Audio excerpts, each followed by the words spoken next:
cidade maravilhosa, cheia de encantos meus, cidade maravilhosa. O ano de 1938 no Brasil é lembrado com uma saudade doce e bucólica, uma época que a vida tinha um ritmo mais lento e o cotidiano era permeado por simplicidade e tradições. O Brasil, ainda majoritariamente rural, estava em plena era Vargas, sob o governo do presidente Getúlio Vargas, que buscava modernizar o país enquanto preservava suas raízes. Nas pequenas cidades e vilarejos, o dia começava cedo, com o canto dos galos anunciando a chegada da manhã. As casas, geralmente de madeira ou pau a pique, eram rodeadas por quintais onde as galinhas ciscavam e hortas floresciam. A vida seguia um ciclo ditado pelas estações do ano e pelo trabalho na terra. As plantações de café, algodão e cana-de-açúcar dominavam a paisagem e o trabalho agrícola era a principal atividade das famílias, muitas vezes realizadas em mutirão, onde vizinhos se ajudavam mutuamente. As estradas de terra batida conectavam os povoados e o transporte era feito principalmente por carroças e cavalos. O comércio local, com suas vendinhas e mercados a céu aberto, era o ponto de encontro dos moradores, onde se compravam desde mantimentos até tecidos e ferramentas. Aos sábados, as feiras livres transformavam as praças em um calendoscópio de cores, aromas e sons, com vendedores anunciando suas mercadorias e crianças correndo despreocupadas. Eram outros tempos. Nas grandes cidades como Rio de Janeiro e São Paulo, a modernidade dava seus primeiros passos, com bondes e automóveis começando a substituir gradativamente as carroças. No entanto, mesmo nessas metrópoles em crescimento, havia uma convivência harmoniosa entre o progresso e as tradições. As ruas de paralelepípedos, os antigos casarões e as praças arborizadas ainda preservavam um charme nostálgico. O Brasil de 1938 era um país onde a vida se desenrolava de forma mais tranquila e previsível. As pessoas valorizavam o contato humano, a solidariedade e a simplicidade. Cada detalhe do cotidiano, desde a lida na roça até as celebrações comunitárias, era carregado de um significado profundo, construído sobre alicerces de tradição e da união familiar. Senhoras e senhores, sejam todos muito bem-vindos a mais um vídeo do nosso canal.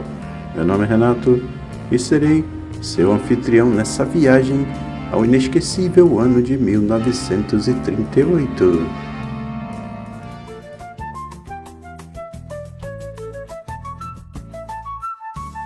E agora vamos aos fatos que marcaram o Brasil e o mundo no ano de 1938. No dia 4 de janeiro, a Inglaterra adiava um esquema de partilha da Palestina e nomeava uma comissão para estudar a definição das fronteiras do país. No dia 31 de janeiro, o general Franco estabelecia o seu governo na Espanha, dando início a uma ditadura sangrenta que duraria 40 anos.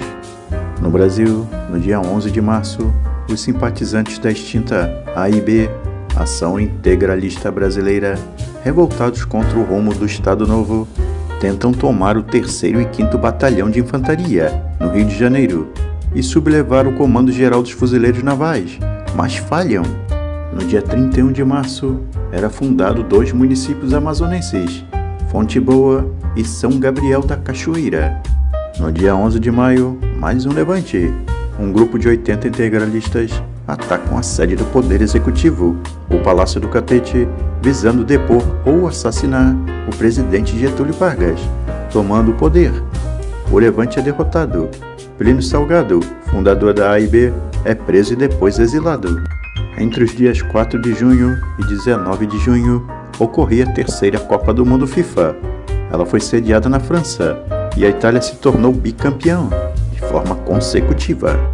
No dia 27 de julho, o cangaceiro Lampião foi morto e degolado na fazenda de Angicos, no sertão do estado de Sergipe, junto com sua companheira, Maria Bonita, e mais 9 companheiros de crime.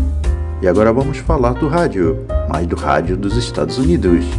No dia 30 de outubro, um programa de rádio simulando uma invasão extraterrestre desencadeou pânico na costa leste dos Estados Unidos.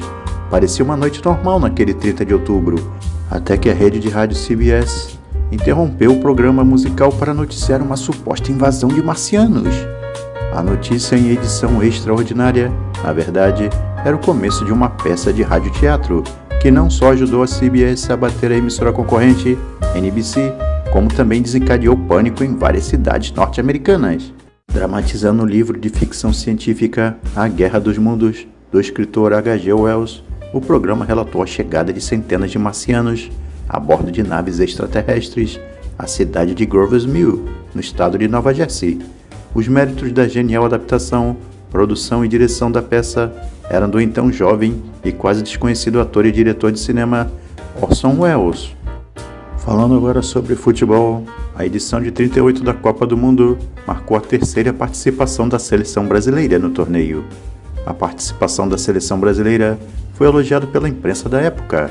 O Jornal dos Esportes estampou na capa, abre aspas, que voltem os reis do futebol, fecha aspas, enquanto se queixou das decisões da arbitragem no lance da domingada e lamentou a ausência de Leônidas na semifinal. Os jogos contra os tchecos ficaram conhecidos como a Batalha de Bordeaux. O treinador foi Ademar Pimenta e o capitão da seleção Leônidas da Silva. O Brasil terminou na terceira colocação. Falando ainda sobre futebol, o governo Vargas tinha pretensões de nacionalizar o país, e uma mudança na denominação de entidades e estabelecimentos de todos os tipos foi iniciada. Para que essas mudanças ocorressem, foi instituído o Decreto-Lei nº 383, de 18 de abril de 1938, que vedava aos estrangeiros atividade política no Brasil. Este decreto consistia em limitar a ação de imigrantes em território nacional, como pode ser observado abaixo. Artigo 1º. Os estrangeiros fixados em território nacional e os que nele se acham em caráter temporário não podem exercer qualquer atividade de natureza política, nem imiscuir-se, direta ou indiretamente, nos negócios públicos do país. Artigo 2º. É-lhes vedado especialmente organizar, criar ou manter sociedades, fundações, companhias, clubes e qualquer estabelecimento de caráter político, ainda que tenham por fim exclusivo a propaganda e a difusão entre os seus compatriotas de ideias, programas ou normas de ação de partidos políticos de país de origem. Este decreto-lei iria interferir diretamente na estrutura do futebol, principalmente o paulista, já que São Paulo tornara-se rapidamente uma cidade polo de colônias estrangeiras, quase todas com clubes sociais e algumas com times de futebol que disputavam o campeonato principal ou secundário, todos ligados à Liga Paulista de Futebol, a LPF, ou Associação Paulista de Esportes Atléticos, a APSA. Vamos falar agora sobre os automóveis, e começando pelo desconhecido, Phantom Corsair, o primeiro carro do futuro.